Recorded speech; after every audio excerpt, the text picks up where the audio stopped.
അസ്സലാമു അലൈക്കും ഫ്രണ്ട്സ്. ഇന്ന് ഞാൻ ചെയ്യാൻ പോകുന്ന നല്ല അടിപൊളി കിഴി ബിരിയാണിയുടെ വീഡിയോ ആണ്. ആവിയിൽ നമ്മൾ ദം ചെയ്തെടുക്കുന്നൊരു കിഴി ബിരിയാണിയാണ് കേട്ടോ. അപ്പോൾ ഈ രീതിയിൽ ഉണ്ടാക്കാത്തവർ തീർച്ചയായും ഒന്ന് ട്രൈ ചെയ്ത് നോക്കിയിട്ട് അഭിപ്രായം കമൻസിൽ അറിയിക്കാൻ മറക്കരുത്. അപ്പോൾ എങ്ങനെ ഉണ്ടാക്കുന്നത് നോക്കാം. അതിനുവേണ്ടി പാനിൽ കുറച്ച് സൺഫ്ലവർ ഓയിലാണ് ഞാൻ ഒഴിച്ചിട്ടുള്ളത് കേട്ടോ. അതിലേക്ക് നമുക്ക് 2.5 table spoon ginger garlic paste അല്ല, ക്രഷ് ചെയ്തിരുന്ന് ചതച്ചെടുത്തതാണ്. ഒരു 6 പച്ചമുളകും ഒന്ന് ചതച്ചെടുത്തിട്ട് ഇതിൽ ഇട്ട് കൊടുക്കുന്നുണ്ട് കേട്ടോ. അപ്പോൾ ഇഞ്ചിയും വെളുത്തുള്ളി ഒരു 2 ടേബിൾ സ്പൂണ്, ചതച്ചത് 2 ടേബിൾ സ്പൂൺ ഉണ്ട്. പിന്നെ 6 പച്ചമുളകൊന്ന് എടുത്തിട്ട് ചതച്ചെടുത്തിട്ടുണ്ട് കേട്ടോ. അത് ഇതിൽ ചതച്ചാൽ മതി, പേസ്റ്റ് ആക്കി എടുക്കണ്ട. എന്നിട്ട് ഇതിലിട്ടിട്ട് എണ്ണയിലിട്ട് നന്നായി ഒന്ന് വഴറ്റി ഇതിൻ്റെ ഒരു റോസ് സ്മെല്ല് പോകുന്നവരെ വഴറ്റി കളർ ഒന്ന് മൊരിഞ്ഞ് വരുന്ന സമയത്ത് നമുക്ക് ഒരു സവാള, ഒരു മീഡിയം സൈസ് സവാള നീളത്തിൽ എരിഞ്ഞതിട്ടിട്ട് അതും കൂടി ഇട്ടിട്ട് ഒന്ന് വഴറ്റി കൊടുക്കാം. അപ്പോൾ പെട്ടെന്ന് വഴന്ന് കിട്ടാൻ വേണ്ടി നമുക്ക് ഇതിലേക്ക് കുറച്ച് ഉപ്പ് ചേർത്ത് കൊടുക്കാം കേട്ടോ. എന്നിട്ട് നന്നായി ഒന്ന് വഴറ്റിയെടുക്കാം. ഈ ഒരു സവാളയുടെ കളറൊന്ന് ചെറുതായി ഒന്ന് മാറി വരുന്ന രീതിയിൽ നമുക്കിതൊന്ന് വഴറ്റിയെടുക്കണം. അപ്പോൾ നമ്മുടെ സവാള ഒന്ന് വഴന്ന് വന്നിട്ടുണ്ട് കണ്ടോ, ചെറിയൊരു കളറ് മാറി വന്നിട്ടുണ്ട്. അതിലേക്ക് നമുക്ക് തക്കാളി, ഒരു വലിയ തക്കാളി തന്നെ ചേർത്ത് കൊടുക്കാം കേട്ടോ.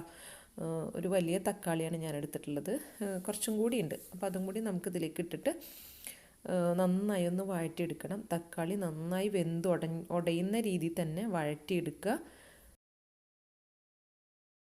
അതിനുശേഷം നമുക്ക് പൊടികളെ ആഡ് ചെയ്ത് കൊടുക്കാം. അതിലേക്ക് മുളക് പൊടി 3/4 ടീസ്പൂൺ മല്ലിപ്പൊടി, പിന്നെ നമുക്ക് 3/4 ടീസ്പൂണോളം ഗരം മസാലപ്പൊടി ചേർത്ത് കൊടുക്കാം. 1/2 ടീസ്പൂണോളം പെരിഞ്ജീരകത്തിൻ്റെ പൊടി. ഇവയെല്ലാം കൂടി ചേർത്ത് നന്നായി ഒന്ന് വഴറ്റുക. ഇതിൻ്റെ റോസ് സ്മെല്ല് പോകുന്നവരെ ഒന്ന് വഴറ്റിയെടുത്താൽ മതിയാവും കേട്ടോ. പിന്നെ നമ്മൾ ചിക്കൻ 1/2 കിലോ ചിക്കനാണ് എടുത്തിട്ടുള്ളത്. അതിലേക്ക് 2 ടേബിൾ സ്പൂൺ തൈരും പിന്നെ 1/2 ടീസ്പൂൺ മഞ്ഞൾപ്പൊടിയും ആവശ്യത്തിനുള്ള ഉപ്പും കൂടി ചേർത്തിട്ടൊന്ന് മാരിനേറ്റ് ചെയ്ത് വെച്ചിട്ടുണ്ട്. അത് ഞാൻ ഒരു 10 മിനിറ്റ് മുന്നേ ആദ്യം ഒന്ന് മിക്സ് ചെയ്ത് വെച്ചതാണ്. അത് നമ്മൾ ഈ മസാല വഴറ്റിയതിന് ശേഷം അതിലേക്ക് ഇട്ടിട്ട് നന്നായി ഒന്ന് മിക്സ് ചെയ്ത് എടുക്കുക കേട്ടോ. അപ്പോൾ നല്ലപോലെ എല്ലാം കൂടി ഒന്ന് മിക്സ് ചെയ്തെടുക്കാം. മിക്സ് ചെയ്തെടുത്തതിന് ശേഷം ഇത് നമുക്ക് വേവിച്ചെടുക്കണം. വെള്ളമൊന്നും ഒഴിക്കേണ്ട ആവശ്യമില്ല, നമുക്ക് ഇതൊന്ന് മൂടി വെച്ച് വേവിച്ചെടുക്കാം.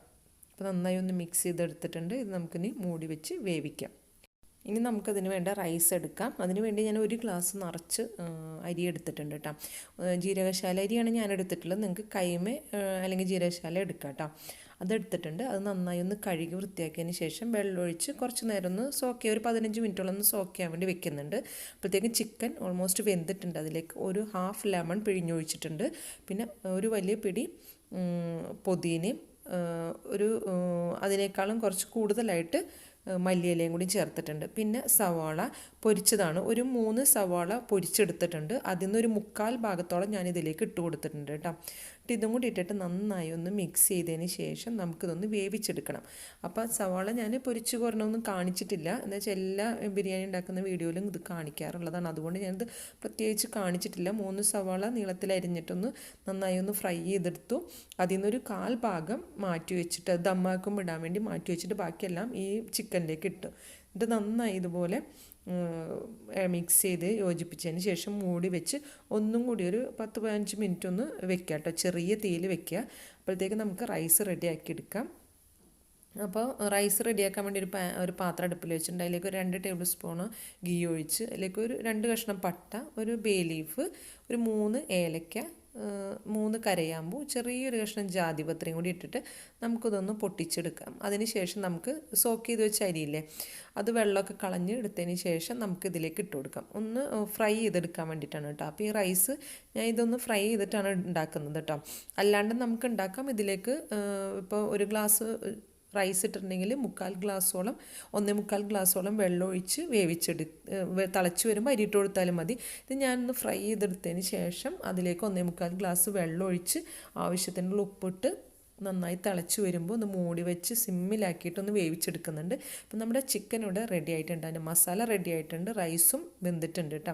ഞാൻ പിന്നെ ഇടയ്ക്കിടയ്ക്ക് റൈസിൻ്റെ വീഡിയോ ഒന്നും കാണിച്ചിട്ടില്ല, എന്താ വെച്ചാൽ വീഡിയോ ഭയങ്കര ലെങ്ത്തായി പോകുന്നതുകൊണ്ട് തന്നെ നമ്മൾ പല പ്രാവശ്യം ബിരിയാണി ഉണ്ടാക്കുമ്പോൾ കാണിച്ചിട്ടുള്ളതുകൊണ്ട് പിന്നെ അത് കാണിക്കാഞ്ഞത്. അപ്പം ഞാൻ കിഴി ഉണ്ടാക്കാൻ വേണ്ടിയിട്ട് അടിയിലൊരു ഫോയിൽ പേപ്പർ വെച്ചിട്ട് അതിൻ്റെ മുകളിൽ വാഴയില വാട്ടി വെച്ചിട്ടുണ്ട്. അപ്പം നിങ്ങളുടെ അടുത്ത് വാഴ അധികം ഉണ്ടെന്നുണ്ടെങ്കിൽ 2 വാഴയില വെച്ചാൽ മതി, ഫോയിൽ വെക്കേണ്ട ആവശ്യമില്ല കേട്ടോ. ഇപ്പോൾ നമ്മുടെ അടുത്ത് ആകെ 3 ഇല ഉണ്ടായുള്ളൂ, അതുകൊണ്ട് ഞാൻ 1 ഇല വെച്ചിട്ട് അതിൻ്റെ ഇടയിൽ ഫോയിൽ വെക്കുക ചെയ്തത്. അതിൻ്റെ മുകളിലായിട്ട് മസാല വെച്ച് കൊടുക്കാം. അതിൻ്റെ മുകളിലായിട്ട് നമുക്ക് ആവശ്യത്തിനുള്ള ചോറ്, ഒരാൾക്ക് കഴിക്കാൻ പറ്റുന്ന രീതിയിലുള്ള ചോറ് വയ്ക്കാം. ഇട്ട് കൊടുക്കുക. ചോറ് ഇട്ട് കൊടുത്തിട്ട് നമ്മൾ ദമ്മാക്കുമ്പോൾ ഇടില്ലേ നട്ട്സും പൊരിച്ച ഉള്ളിയും അതൊക്കെ ഇടില്ലേ, അതേപോലെ തന്നെ ഇതിൻ്റെ മുകളിലായിട്ട് ഇട്ട് കൊടുക്കുക കേട്ടോ. അപ്പോൾ റൈസ് ആവശ്യത്തിനുള്ളത് ഈ ചിക്കൻ്റെ മീതെ ഇട്ട് കൊടുത്തിട്ട് മസാലയുടെ മീതെ ഇട്ട് കൊടുത്തിട്ടുണ്ട്. അതിൻ്റെ മുകളിലായിട്ട് മുന്തിരിയും പൊരിച്ച ഉള്ളിയും പിന്നെ മല്ലി പുതിന അതല്ലേ അതിട്ട് കൊടുക്കാം. പിന്നെ നമുക്ക് കുറച്ച് നെയ്യ് ഒഴിച്ചു കൊടുക്കാം. നമ്മൾ ദമ്മാകുമ്പോൾ ചെയ്യുന്ന അതേപോലെ തന്നെ കുറച്ച് നെയ്യും ഒഴിച്ചു കൊടുക്കാം. പിന്നെ നമുക്ക് കുറച്ച് ഗരം മസാലപ്പൊടിയും കൂടി അതിൻ്റെ മുകളിൽ തൂകിയിട്ട് നമുക്കിത് കിഴുകിയിട്ടെടുക്കാം. അപ്പോൾ ഞാൻ പറഞ്ഞ പോലെ നിങ്ങൾക്ക് ഇല നല്ലോണം ഉള്ള ആൾക്കാർ കിട്ടുന്ന ആൾക്കാരാണ്. ഇപ്പോൾ നാട്ടിലൊക്കെ ആണെങ്കിൽ ഇല നന്നായിട്ട് മിക്ക വീടുകളിലും വാഴ ഉണ്ടാവും. അപ്പോൾ അങ്ങനെ ഉണ്ടെന്നുണ്ടെങ്കിൽ ഈ ഫോയിലിൻ്റെ ആവശ്യമില്ല കേട്ടോ. ഇതുപോലെ 2 വാഴയില വാട്ടിയെടുത്തതിന് ശേഷം ഇതുപോലെ കിഴികെട്ടി എടുത്താൽ മതി കേട്ടോ. അപ്പോൾ നമുക്ക് ഫോയിൽ യൂസ് ചെയ്യേണ്ട ആവശ്യമില്ല. എന്നിട്ട് വാഴനാര് തന്നെ വെച്ചിട്ട് ഇതിൻ്റെ ഇതൊന്ന് കെട്ടിക്കൊടുക്കുക. എന്നിട്ട് കെട്ടിയിട്ട് നമുക്കിതൊന്ന് സ്റ്റീം ചെയ്തെടുക്കാം. ഇപ്പം നമുക്കതൊന്നും ഒരില ആയതുകൊണ്ട് തന്നെ ഇപ്പോൾ ഫോയിലാണ് ഞാൻ യൂസ് ചെയ്യുന്നത് അടിയിൽ. എന്നിട്ട് പതുക്കെ ആ ഫോയിൽ തന്നെ പതുക്കെ ഒന്ന് പ്രസ് ചെയ്ത് അമർത്തി കൊടുത്തു കഴിഞ്ഞാൽ അവിടെ നല്ല ടൈറ്റായിട്ട് ഇരുന്നോളും. ഇതുപോലെ കിഴിയാക്കി എടുക്കുക. അങ്ങനെ ഞാനൊരു 3 കിഴി ഉണ്ടാക്കി എടുത്തിട്ടുണ്ട് കേട്ടോ. നമ്മളിത് സ്റ്റീമറിൽ വെച്ചൊന്ന് സ്റ്റീം ചെയ്തെടുക്കുക. അപ്പോൾ വെള്ളം തിളച്ച് വന്നിട്ടുണ്ട്. അതിൻ്റെ മുകളിലായിട്ട് പാത്രം വെച്ചിട്ട് അതിൻ്റെ ഉള്ളിലേക്ക് ഞാൻ ഈ കിഴി ഇറക്കി വയ്ക്കുന്നുണ്ട്. നമുക്കിത് മൂടി വെച്ച് ഒന്ന് 10 മിനിറ്റോളം ഒന്ന് സ്റ്റീം ചെയ്തെടുക്കാം. നല്ലോണം ആവി കയറി കഴിയുമ്പോൾ നല്ലോണം ദമ്മായി അടിപൊളി ആ വാഴയിലയുടെ എസൻസൊക്കെ കയറിയിട്ട് നല്ലൊരു ടേസ്റ്റ് ആയിരിക്കും കേട്ടോ അത് കഴിക്കാൻ വേണ്ടിയിട്ട്. അപ്പോൾ ഈ രീതിയിൽ ഉണ്ടാക്കാത്തവർ തീർച്ചയായും ഒന്ന് ട്രൈ ചെയ്ത് നോക്കുക തന്നെ വേണം. ഇതൊരു അടിപൊളി ടേസ്റ്റ് തന്നെയായിരുന്നു. അപ്പോൾ എൻ്റെ ഈ വീഡിയോ ഇഷ്ടപ്പെട്ടില്ല, എല്ലാവർക്കും ഇഷ്ടപ്പെട്ടു എന്ന് വിചാരിക്കുന്നു. ഇഷ്ടപ്പെട്ടാൽ ലൈക്ക് ചെയ്യാനും കമൻറ്റ് ചെയ്യാനും ഷെയർ ചെയ്യാനും മറക്കരുത്. ഇൻഷാ അല്ലാഹ് അടുത്തൊരു വീഡിയോ ആയിട്ട് വീണ്ടും വരാം. താങ്ക്